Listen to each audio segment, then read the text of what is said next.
Kennedy akumpre ko Japan. I responded before see beba I mean Boko update no so no. Kennedy akumpre ko Japan is campaigning. Attaching enso abekasa kakra. Any idea me say around these three people I just afford the na Kennedy responded and attaching enso akokasa.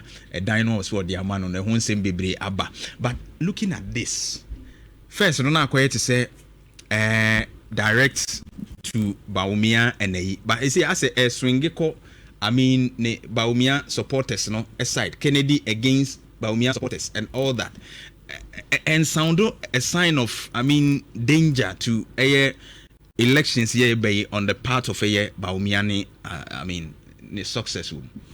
I expected. You see, I hope I expected. The MPP rush into another election after an election. Yeah. So it's to be expected. You're attaching some of the cans. Kennedy tone them be a man. But utie Kennedy so audio na one kasa. Yeah, and the PRO kwasi kwatin say KTM asem na no kan say attach at the end you could did ku for that attempt no Heathrow airport. Attach so for evidence. Mom be submitting a passport. Temu be a call London say Heathrow. Or London, right? Gatwick Heathrow. Yes, so I think it's UK. No, UK. Into no obian fan the passport from no munhwem on one just for the end there and I'm pese me ko bebre because of home history no sabe o me sign that me nim nyansansen odu mi so be hwe screen mama me nim nyansansen obi a waware and say na man so I don't want to go there but I just have found some no kind I think say it came across as a bit self-centered. I say me carry a baby yinti ne muntumo obi onu be mama appointment. It doesn't make sense to me. It came across as very selfish. But on the larger scale of things I think it's expected. It's expected because a keenly contested election. Sure. The MPP election they were heavily bruised. Almost 1.7 million. Do you see them recovering? Some level of recovery. 2016 MPP was created. They won the election. You see, it's in a day we catch us as NDC MPP be winning elections now, and you'll be winning election by 2028. And we catch us at the first thing, the performance of this government. It's been more than a year. Okay? Say elections, almost primaries. You want to start I mean, Kennedy and Baumia will be a to young Komukuyi flag bearer. I mean, elections and still. As a tension between for me and I make say for me the first reason Ubeka's MPP and NDC will win election those is too early is the economy and the performance of the current regime. Now refer 2016 and accident 7 cost so we for almost almost a million. Right? Say Ghana for bufu ban no wo so na ye ni choice say akoya hegemony a two party state e dan we na beba. Na make another say but the bigger scale is that because of how keenly contested because of how our 2028 be keenly contested, you know. See MPP nya unity it will better their chances. Wait me train na mamia. Say this be. We say 2028, you know. E be cliff and go of an election e be close. Say ni obe win ni Height NDC be lose most of the seats. Or we win here, no. Mark it today. Be closely contested. But say NDP be win here.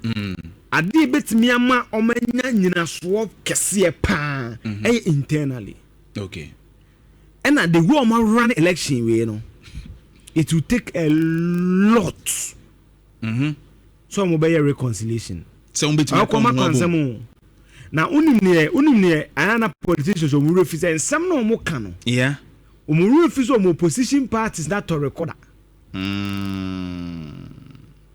record se Kennedy ko wini sesi ya mo se Kennedy betimi abu obi o cabinet ayi enti newspaper bi tro so Kennedy ne nsa woni minister bi ani a attach na ka kire yen tamo se ba mi anso on twatew o decisive boy suma no na certain no you see the MPP komu nyina no you know nkrofo so musia de akasi free info is the NDC and so mo so encha mo be kobi from 2027 December ebet yesim obi aba start Matthew yes odum to ni bi hyehyɛ nwom ɛna ɛnwom no ɔhyehyɛ no ɔde ntontom ɛna ɛdi kan ɛnura na metie they need to watch it ɛnura na metie yɛwura fifi kwete ɛwɔ city ɔka asɛm bi ɛna mabɔ n'aba so ɔyɛ nyansafo ɔse obi a ɔbɛbɛ mahama biara ne record na ade bɛ campaign so mo start ne destabilize party na so destabilization akɔ president ama Ghana for mo ntoma so they must learn the lessons as for the MPP there they need Nhyira Fabi na amedwen so mo kasa sensu eboa wo wo sa niam ahyamanfo so 8 years no ye mu bi etimi kasa ya ne ye bibi en hye so wo mu bi no na de ummedi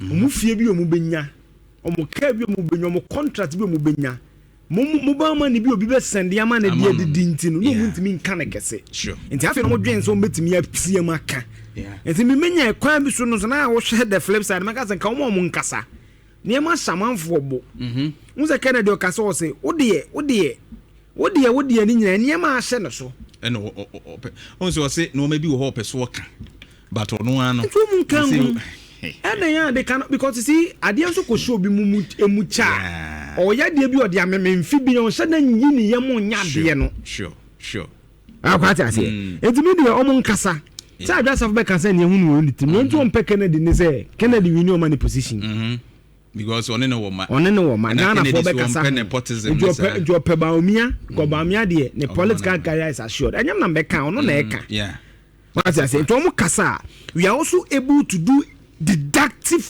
reasoning from it of in some no more can area tun seneni academy to aba ni bi delegate na beto 2028 ba na people for beto na people a kire o maden say alternative ni nie no ba mu nso so no nso de nie na Ghana for decide say be Ghana for nyankwasia for they are discerning right at here and they can be able to cast be a discerning na wo de niam mama na otimi ya analysis ni say etina da bia me kase enyo mu ye unity it to come back to the economy because 2028 no na economy ne nye 2024 no ne nye etiba ma ba 8 years ni say ya Ghana for be judge in 2028 enya na meka analysis na ye ni post ni ade ne de bikini say na meka no the real oba no be woro ne ho akere no election no e wona Ghana for be ka kere say ubikini no na e makono ana say nya makono is the economy atofo send ya ne din ba mu nansen musa dan kware say jano kan they did it around the time you read the budget definitely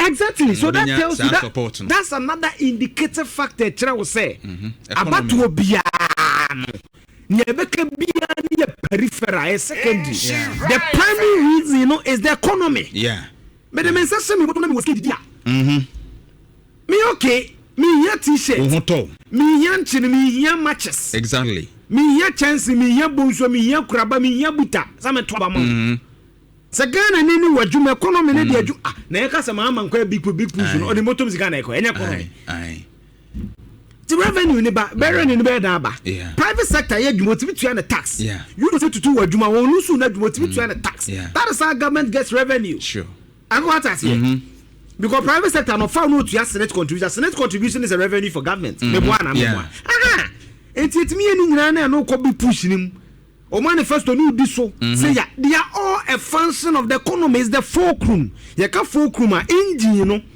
car engine ya dwuma esi so so the engine of the car is the fulcrum akwata say you home key e phone so is the fulcrum when me am kin so atimi nko settings utimi nko camera tinyina so no eno no bibia revolve around the economy ti wa nye sikasem no ntutu ye ni ya ko kan EU report na no release an MPP for say anya no kre no also South Africa the reason a country ne be done is the economy is here Botswana is here Ghana is here every single thing come back to the economy into 2028 no ba me abeba 2016 am some economic risk it the buy say ni na Ghana for carry na ma so aba me so me buy na am say economy na ka dompe skeletal me so ma be ni say na Ghana for carry they will decide and no they doesn't lie in my mouth we can only analyze the polls but it doesn't lie in my mouth final decision in me and I don't think say I hold that prominence to the extent say metro to say I don't even have the right to tell you where to vote and where not to vote all that I can do is to give you the analysis but going forward, talking about the economy, next year 2026, we know that are buying obligations, especially with your loans near the idea. It just na commitment be bring so beba. Looking forward to that, and also no IMF. Our indication say your next tranche, that's 385 million US dollars, and also beba in Czech. I think say be first quarter of next year. Not just say omo amana betum. They say the approval no aba omo release the board no approve. Enti say ohwe we ya unjin say bia bema NDC will have a strong hold of the economy 2026 and a cannot soon let me higher IMF 16 times since May 1966. Every time you call IMF no almost say economy ni ye. You see I'm a catcher say omo ba economy no makoye no and the commerce no come rofu ni gidi by am fan kakra sure akokwa let's say you call IMF 17 times. The first time I call you May 1966. In our history, only 2 presidents na IMF. Kwame Nkrumah, and Ike Echempo. Ompen na IMF. All other governments, military, democratic, IMF. Check it. Until say be IMF. Sure. No. An economy net is IMF economy net is MPP be free abemu. Now certain indicators na about form. Na inflation December 2020 na 54%. Omo ko na medu 20 something percent. Currency no. Na abedu 14.7 that's as January. Sure. Na fuel na be around 14-13 per liter. Meboa. And they are around 11-12 meboa. It's not eba form. Into the exit of the IMF 2019 thereabout, we started seeing say no maybe yes, because they enjoyed no musa trim. I mean after Mahama covered by almost any identima a crash. Exactly. Na what could be a free less than 2 years now so much on my credit policy credibility a stance said will be true and I'm offer. Saying that's an admission of failure. I'm quite as sure. That's an admission of failure. Into your economy, until they be a metro, a to force them on your office. Conform. And I like what you see. There now, come perfect answer. So other than currency, no, now your 10 they say I do 11, no. Didn't ya? Christmas about Kokrama and Pabua. Ya Kokran Talia. So we will need the dollars for the importers to go. But people say, why have you not produced them here? It's the economy na can. Any big any social studies now. You don't need a PhD in economics. Sure. Country be on produce near Odi, near Washe, near Wadia na hono. Ni sikasemu nyina yi. You need to produce what you eat to a large extent. TME men ka se produce ni nyina. To a large extent near yeshe. Ese produce. Near de ye ho. Local goods. Oko inkonya ago woni ask for money programs for my free advert amamo omo timi ye ni yi sanitary pad ni ade ye organ for bi metimi aye we need to empower them, right? So say NDC be ye no if they do the usual say ni na ye bobora ba ye project akokwa Ghana nkwa na buru kra ye bia ye fen koche productive sectors of the economy ye the sound koche sectors say this can ye num. So the money cannot be plowed back into the economy. Odi getting ready. What I say? That's our issue. So those systemic issues in here fix it. Right. And again, another systemic issue I see fixing is we need to look at certain sectors. You know, say and the best is on my or maybe I want a strategic advancement. Oko Korea. I'm with technology innovation. Yeah. Baby, omo ye phones, omo ye cars, omo ye Ghana there. It's a drink. Yeah. Say what agrarian economy. Also the value chain of agriculture. It has the potential to employ a lot of people. Yeah. And maybe I want to strategically. It's not maybe there be a question 24-hour, 24-hour farms in the Bibi. And also the best saturated. Then see the water lake, and only by your food. Ya pipe irrigation and no the best economy. I think said the 24-hour economy will be one of the scorecard. Exactly. Of the NDC, major scorecard. Yeah. Indeed, because on the currently will be a kahwasem. And that was Adeba because we are attracting Crawford. Yeah. Is it 3 shifts and it's a human only adeno because the Ghana for pay a juma. Yeah. A juma honsem. Yeah. Any ade or mabuni goofy and anona ye ken. Yeah. Tamale Hokra Nkofo Ayechi or tax force each.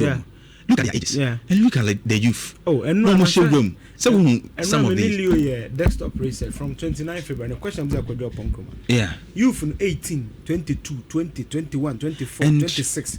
It's you know, aqua a juma and a juma no be kritia agric.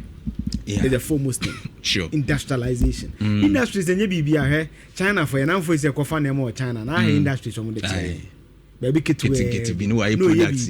Okwa China, one province produces the world buttons. Buttons about my tire, they produces 60%. Out of every 6 buttons, we as a 6 is coming from one province in China. Okwa Bangladesh, near Azerbaijan, oma for fabrics. And my fabrics over the pump tally on my Ghana yet the year. Gold in a produce into me moyen. Yeah. Because 100 years and say economy no. It's not the gadgets back economy. Raw materials, export, small market. Tomatoes are. And that's why I like what Sami Jemfi has introduced. I be refining gold, for jewelry, I mean, these things can sell. Yeah.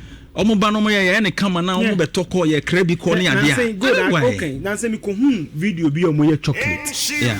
Fact in the best in share from studio how.